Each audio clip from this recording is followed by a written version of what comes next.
அதாவது முன்னாடி சொன்னதை பின்னாடி மாத்துறது அந்த அணியிலே ரொம்ப. அந்த பக்கம் அந்த முதல்ல ஒரு அம்மா இருக்கு பாருங்க, 35 வயதில் ஒரு பையன், அவனுக்கு பேர் கல்யாணராமன். அவன் வந்து கல்யாண மாலையில 35 வயசுல வழுக்கையோட அவர் படம் காட்டி இருக்கிறாங்க. அதுல மீரா நாகராஜன் அதை அப்படியே சொல்றாங்க. மீரா அம்மா வெக்கப்பட்டு இப்பதான் நான் பார்த்தேன் இந்த இடத்துல. அதை அவங்க மிமிக் பண்ணும்போது அப்படியே குனிஞ்சாங்க.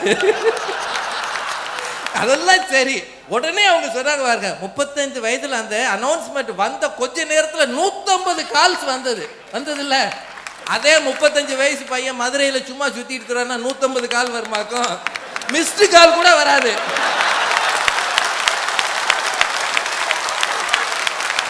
ஏன் வந்தது தெரியுமோ?